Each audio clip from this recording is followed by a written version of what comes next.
ምን ኃጢአትን የሚመራው ፈጣሪ ነው ወይንስ ፍጡር ነው? ፈጣሪ ነው። ኦኬ ኃጢአት የሚመራ አካል ይመለካል አይመለክም? ይመለካል። እናመሰግናለን። ድንጋይ ኃጢአትን ይመራል፣ ስለዚህ ታመልከዋል። ና ሱናና ናሳይ 29 19 ክፈተው። ቆይ ፎይኔ ጥያቄ አለኝ። ድንጋይ ምልኩ የሚለው ተረጋጋ። ሎክ ሱናና ናሳይ 29 30 አዳም ቆይ 29 19 ላይ it was narrated from Abdullah bin Ubayd bin Umar that a man said, "Oh Abdurrahman, why do I only see you touching these two corners?" Oh Abdurrahman ወይ እነኚህ ሁለት ኮርነሮች ሁለት ጠርዞች ስትነካ ሁሌም ለምን አይሃለው አለው። he said, I heard the messenger of Allah say, ነብዩ እንዲህ ሲል ሰምቻለሁ። ነብዩ እንዲህ ሲል ሰምቻለሁ። ነብዩ እንዲህ ሲል ሰምቻለሁ። touching them erases sin እነሱ መንካት ድንጋዩ መንካት ኃጢአትን ይደመስሳል።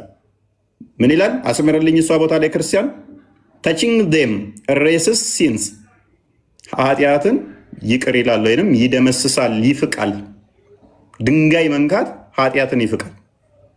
and look and I heard him say, whoever circumambulates 7 times it is like freeing a slave 7 ጊዜ ድንጋዩ መዞር ደግሞ ባሪያን ነፃ እንደማውጣት ነፃ ያስወጣል። ድንጋዩ ሰበካውን ያስቀው እንጠይቅህ እንጂ ቆይ እንጠያየቅ። አዳምጣት። ዋን ድንጋዩ መንካት ኃጢአትን ይቅር ይላል። ምን ያደርግላል? ድንጋዩ ኃጢአትን ይቅር ይላል። ድንጋይ ቅድም ምን ብለኸኛል?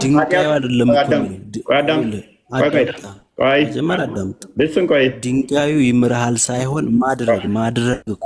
አሁን ለምሳሌ በእናንተ መጽሐፍ ልንገር፣ በእናንተ ማለት ነው። የኔን ለምን ትነግረኛለህ? የራስን ምን ብለኸኛል? መስቀል ትሳለማላችሁ አይደለ?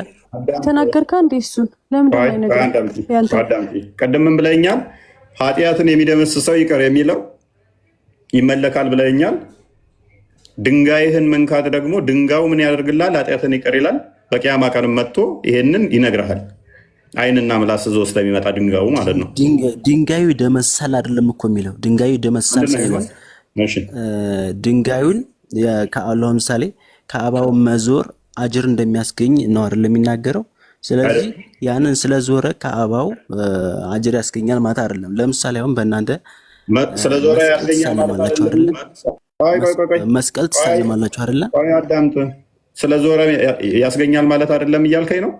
ምንድነው እያለ ያለው ክፍሉ?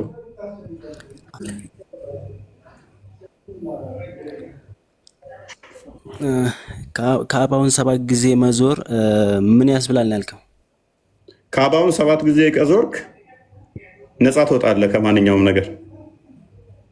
ድንጋዩን ማለት ነው እኮ የሚያወጣህ እኮ ከአባው ሳይሆን እኮ ይሄ እኮ እድል እኮ ነው። ገብቶሃል? ምንም እድል ጉዳይ አይደለም።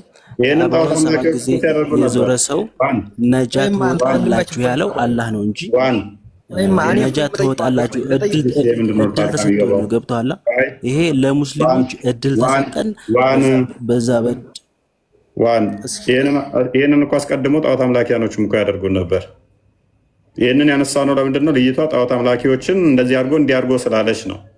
ጣዖት አምላኪዎቹ ይዞሩት ነበረ፣ ይስሙት ነበረ። እነሱ እንደውም ከእናንተ ይልቅ ኃጢአታችንን ያስደመስስልናል፣ ይቅር ያስብለናል ብለው ያምኑ ነበር። እናንተ ግን ድንጋዩን ስንነካው ይቅር ድንጋዩ ኃጢአታችንን ይደመስሳል ነው ያላችሁት። ድንጋዩ መንካት ኃጢአት ይደመስሳል አላችሁ እናንተ። እነሱ ግን ያማልደናል ብለው ነበር ያሉት። ስለዚህ እነሱ ድንጋይ አምላኪ ናቸው ካልክ እነሱ እንደውም ድንጋዩን መንካት ኃጢአታችንን ይደመስሳል ብለው አላሉ። እናንተ ናችሁ ድንጋዩን መንካት ኃጢአት ይደመስሳል ያላችሁት። ከጣዖት አምላኪዎቹ ካላችኋቸው ድንጋይ አምላኪ ካላችኋቸው ይልቅ እናንተ ናችሁ ድንጋይ እያመለካችሁ ያላችሁት። ምክንያቱም እነሱ ጣዖት አምላኪያኖቹ ድንጋዩን መንካት ነው። ቅርናታም ኦሮሞ የእኛን አታዳምጥ። ምን አንተ ሜዲያ ፊት ተናዳል። ቀጥልሽ። ምን አባክናደ ያለው አንተ ቅርናታም ጋላ ስድቡን ኪስ ከተተውና ተቀጥልሽ ወደ ቶፒኩ ወደ ቶፒክማ አንዳለ